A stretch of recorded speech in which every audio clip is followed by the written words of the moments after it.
easy go.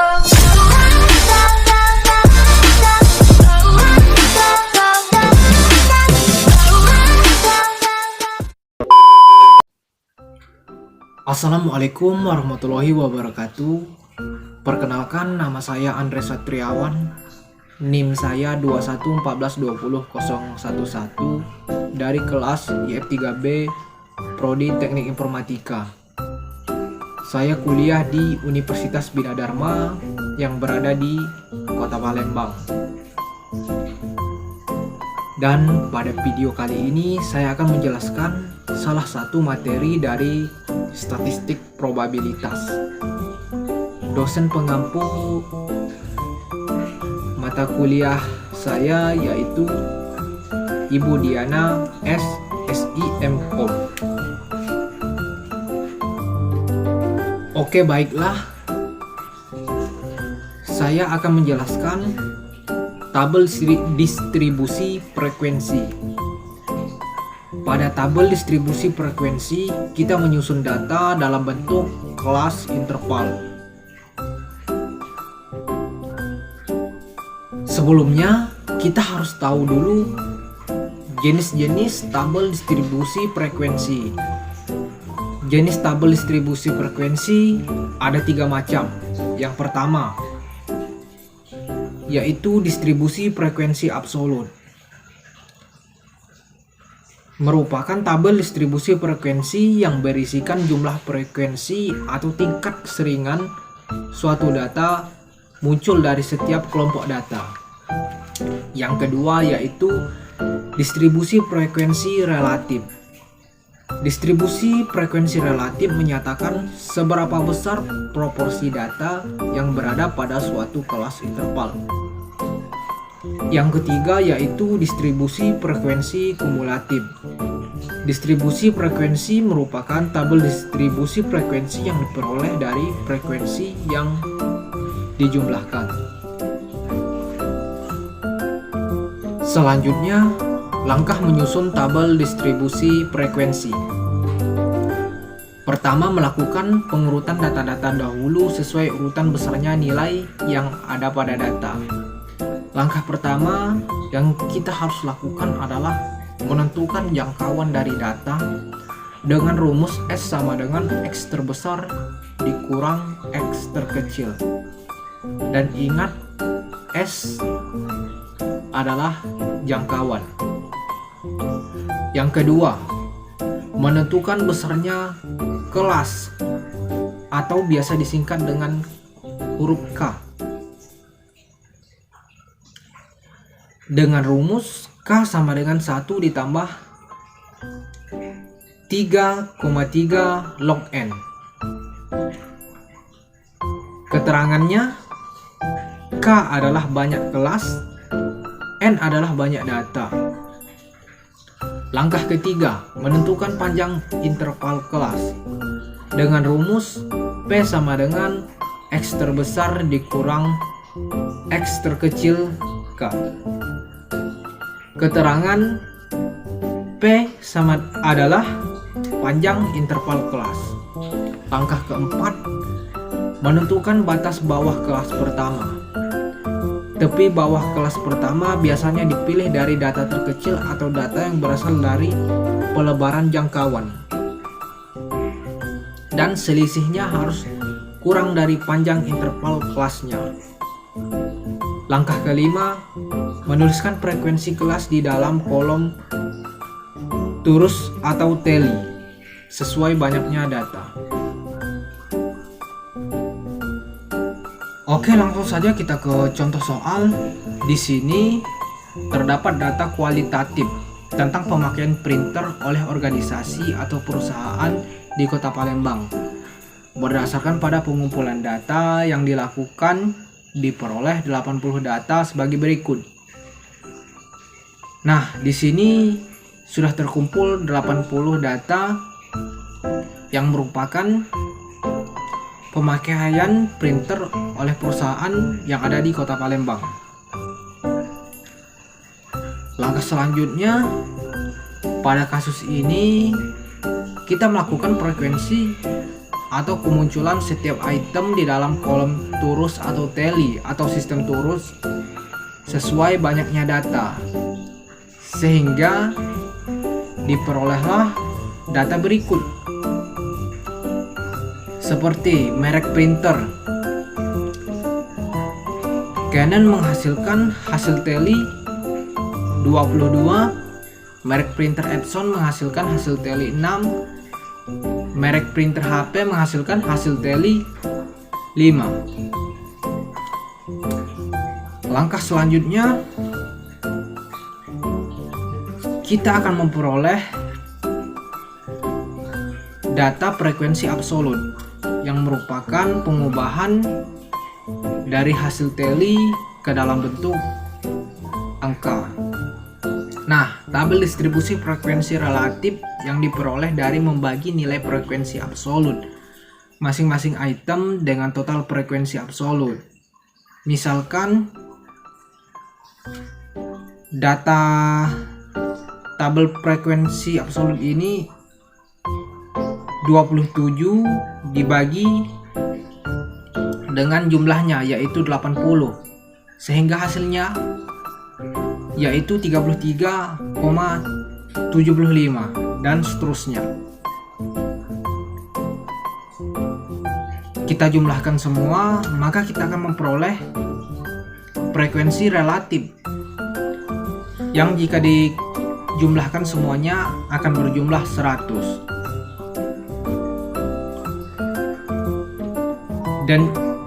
Dan juga data pada tabel di atas dapat disajikan dalam berbagai bentuk grafik sebagai berikut. Salah satunya ini adalah diagram lingkaran untuk tiap merek printer.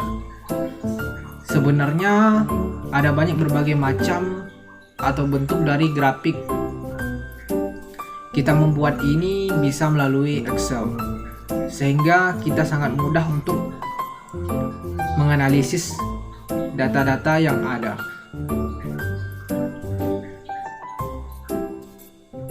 Baiklah, langsung saja kita ke contoh soal selanjutnya.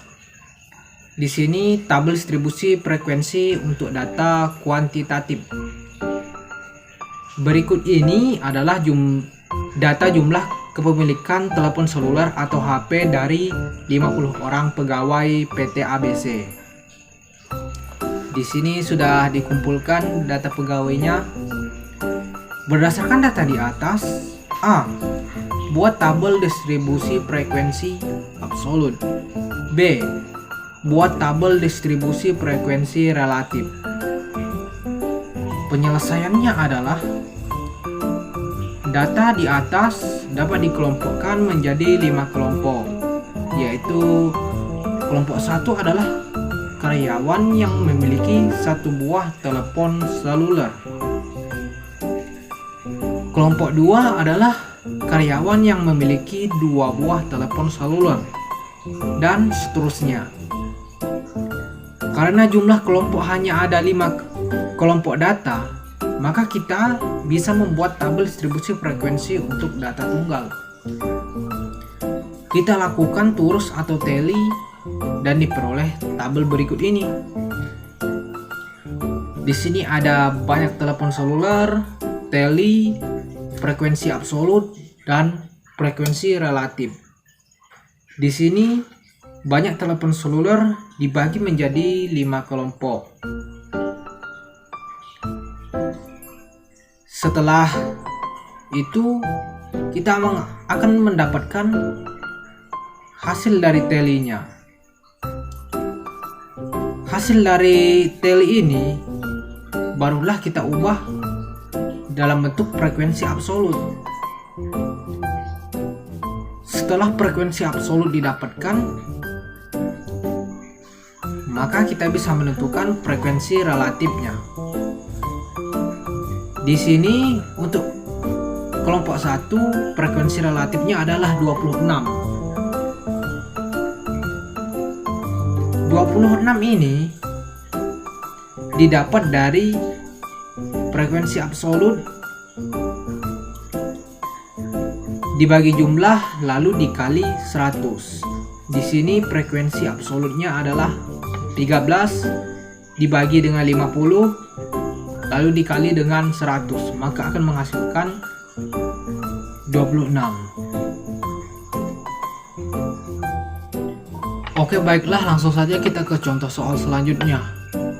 Di sini, berdasarkan hasil penelitian diperoleh data tentang data pemakaian internet oleh mahasiswa per minggu atau dalam jam untuk 80 data mahasiswa sebagai berikut. Di sini sudah ada datanya. Berdasarkan data di atas, A. Buat tabel distribusi frekuensi relatif. B. Buat tabel distribusi frekuensi absolut. C. Buat tabel distribusi frekuensi kumulatif kurang dari dan tabel distribusi frekuensi kumulatif lebih dari. D. Gambarkan histogram, poligon, dan ogib. Penyelesaian. Data pada kasus ini memiliki rentang nilai yang besar antara 8 sampai 49, sehingga kita mengelompokkan data dalam kelas interval tertentu agar data yang disajikan lebih efektif dan efisien. Langkah-langkah untuk membuat tabel distribusi frekuensi sebagai berikut. 1. Tentukan jangkauannya. Untuk menentukan jangkauan, kita membutuhkan data terbesarnya, yaitu 49, dan dikurang data terkecilnya, yaitu pada kasus ini 8, sehingga jangkauannya adalah 49 dikurang 8, hasilnya 41. Langkah kedua, kita tentukan banyak kelas dengan menggunakan persamaan 2.2, yaitu K sama dengan 1 ditambah 3,32 log 80. Log 80 ini didapatkan dari jumlah data, sehingga kita membutuhkan log 80-nya. Sehingga rumusnya adalah K sama dengan 1 ditambah 3,32 1,9031, maka hasilnya adalah 7,31. Di sini bisa diambil 7 atau 8 kelas. Dalam kasus ini kita ambil 7 kelas saja. Langkah ketiga, tentukan panjang interval kelas dengan menggunakan persamaan 2.3. Interval kelasnya. Untuk menentukan interval kelas, kita membutuhkan data terbesar dan data terkecilnya juga, dan banyak kelasnya, atau banyak kelas yang akan kita ambil. Untuk banyak kelas yang akan kita ambil adalah 7 kelas. Langsung saja kita hitung interval kelasnya, berarti 49 dikurang 8 dibagi 7, maka akan menghasilkan 5,857. Kita ambil interval kelasnya adalah 6. Ingat, kita telah menghitung di langkah sebelumnya bahwa jumlah kelas yang akan dibentuk sebanyak 7 kelas. Kita buat interval kelas pertama, yaitu dimulai dari 8 atau nilai terkecil pada data. Lalu kita hitung sebanyak 6 atau sebanyak panjang interval kelas, yaitu 8, 9, 10, 11, 12, 13. Pada interval kelas pertama adalah 8 sampai 13. Untuk interval kelas kedua dimulai dari 14 atau nilai setelah dari 13. Lalu kita hitung kembali sebanyak 6, yaitu 14, 15, 16, 17, 18, 19. Maka interval kelas kedua adalah 14 sampai 19.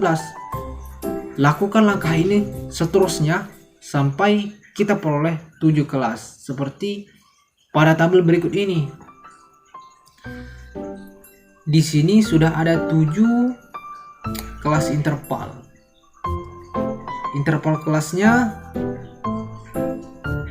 untuk kelas interval pertama, interval kelasnya 8 sampai 13. Interval kelas kedua 14 sampai 19. Interval kelas ketiga 20 sampai 25. Dan seterusnya sampai kelas interval ke-7. Langkah keempat, buat tabel distribusi frekuensi absolut dan tabel distribusi frekuensi relatif. Tabel distribusi frekuensi absolut dibuat dengan menggunakan tally sama seperti yang kita lakukan pada data kualitatif. Bedanya adalah di sini pada data kualitatif kita menggunakan rentang nilai. Di sini kita menambahkan interval kelas. Jadi kita tuliskan semua 7 interval kelasnya, yang 8 sampai 13, 14 sampai 19, 20 sampai 25 yang tadi. Dan kita hitung tally-nya. Setelah mendapatkan hasil tally, selanjutnya kita akan mencari frekuensi absolut dan frekuensi relatif. Nah, berdasarkan hasil tally di atas atau hasil tally yang tadi, kita bisa membuat tabel distribusi frekuensi absolut dengan menuliskan frekuensi masing-masing kelas intervalnya. Maka kita akan menghasilkan tabel distribusi frekuensi absolut untuk data berkelompok. Selanjutnya, distribusi frekuensi relatif diperoleh dengan membagi masing-masing frekuensi kelas interval dengan total frekuensi. Misalkan pada kelas interval pertama, frekuensi relatif diperoleh dengan membagi nilai 5 dengan 80, hasilnya adalah 6,25 dan seterusnya. Frekuensi relatif untuk kelas interval lainnya diperoleh dengan cara yang sama, sehingga akan memperoleh tabel distribusi frekuensi relatif untuk data kuantitatif untuk data berkelompok. Langkah kelima, membuat tabel frekuensi kumulatif. Tabel distribusi kumulatif terdiri dari tabel distribusi kumulatif kurang dan tabel distribusi kumulatif lebih dari. Pada tabel distribusi frekuensi kumulatif kurang dari, kita menggunakan batas bawah kelas. Pada interval kelas pertama, tidak ada yang nilainya kurang dari 8, sehingga frekuensi kumulatif kurang darinya sama dengan 0. Pada interval selanjutnya, data yang nilainya kurang dari 14 ada 5 data, dan seterusnya. Kita hitung di sini, maka kita akan menghasilkan untuk interval kelas kurang dari, frekuensi kumulatif kurang darinya adalah 0 karena tidak ada data yang nilainya itu atau di bawah 8 ini, sehingga kita di sini kita tuliskan 0. Untuk selanjutnya kurang dari 14. Kurang dari 14 ada 5. Kita tuliskan di sini 5. Selanjutnya kurang dari 20, kurang 2 dari 20 ada 14 data. Kita tuliskan di sini. Dan seterusnya untuk selanjutnya dihitung dengan cara yang sama. Tabel distribusi frekuensi kumulatif lebih dari juga menggunakan batas bawah kelas interval. Pada interval kelas pertama, kita menentukan frekuensi untuk data 8 atau lebih. Tentu saja semua data yang disajikan lebih dari atau sama dengan 8 karena nilai data terkecil adalah 8, sehingga nilai frekuensi kumulatif lebih darinya adalah 80 atau sebanyak datanya. Pada interval kelas kedua, kita mencari frekuensi untuk data 14 atau lebih. Untuk itu kita mengurangi frekuensi pada interval kelas pertama dengan frekuensi interval kelas pertama pada tabel distribusi absolut, sehingga 80 dikurang 5 sama dengan 75. Nah, kelas-kelas interval selanjutnya dilakukan dengan cara yang sama, sehingga kita perolehlah frekuensi kumulatif lebih darinya. Di sini hasil akhirnya adalah tentu saja 50 atau lebih. Untuk 50 atau lebih ini sudah dipastikan frekuensi kumulatif lebih darinya adalah 0. Karena tidak ada data yang akan kita hitung lagi. Oke, sampai sini saja penjelasan materi dari saya. Semoga presentasi video ini bermanfaat untuk kita semua. Terima kasih sudah menonton. Saya tutup. Wassalamualaikum warahmatullahi wabarakatuh.